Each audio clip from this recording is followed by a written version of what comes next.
इसमें बोला the ratio of escape velocity of Earth to the escape velocity at a planet VP whose radius and mean density are twice as that of Earth. इसने बोला कि अर्थ पे escape velocity का formula क्या होता है, वी ई इक्वल टू क्या हो जाएगा, √2 बाय में आर ई प्लस एच, ये हो जाएगी। अब इसने बोला कि कोई दूसरा प्लेनेट है जिसका रेडियस एंड मीन डेंसिटी यानी कि डेंसिटी उसकी रेडियस अर्थ के रेडियस से क्या है, 2 गुना है, डेंसिटी भी क्या है, 2 गुना है। तो उस केस में जी निकालो पहले, कितना हो जाएगा उसका, जी निकालो कितना होगा, जी का फॉर्मूला, क्योंकि उसका जी अलग होगा अर्थ के जी से, उसका जी क्या होगा, अलग होगा। अब इसने क्या कर दिया, रेडियस क्या कर दी, डबल कर दी, मीन डेंसिटी भी डबल कर दी। तो मास, अगर मास बढ़ाया, मास डबल करा है, तो उस केस में यानी कि वॉल्यूम जो होगा 4π3 बाय में आर क्यूब, डेंसिटी होता मास बाय में वॉल्यूम। तो अगर आर को डबल कर दिया तो ये भी कितना हो जाएगा,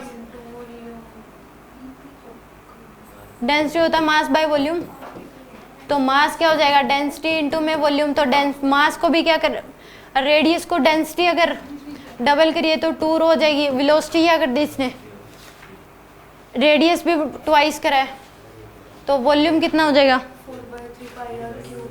आर की वैल्यू 2r करिए तो 2r क्यूब, तो 8r क्यूब आ जाएगा, तो 8r आ जाएगी ये। तो यानी कि यहाँ पे पुट कर दो आप,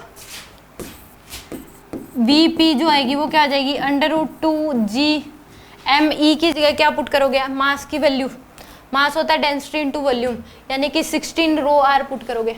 कितना पुट करोगे, 16।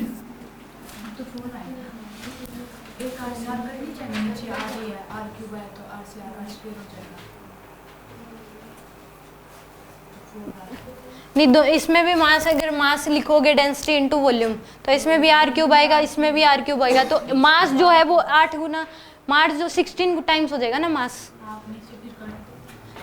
तो मैं यहाँ पे मास अकेला ही लिख रही हूँ, मास 16 टाइम्स लिख रही हूँ बस, मास 16, क्योंकि इसको भी वॉल्यूम को डेंसिटी के टर्म्स में लिखोगे तो वही आ जाएगा। तो मास 16 गुना हो जाएगा, डिवाइड बाय में R E plus H, R P plus H, तो वो तो सेम भी दे रखा आर ई। तो इसके रेडियस यहाँ पे कितना हो जाएगा, 2r होगा फिर, क्योंकि सरफेस पे ही सरफेस से छोड़ा जा रहा, फिर h की वैल्यू क्योंकि वरना गिवन होता, तो यहाँ पे 2r। अब इसको रेशियो ले लो, रूट से रूट कैंसिल,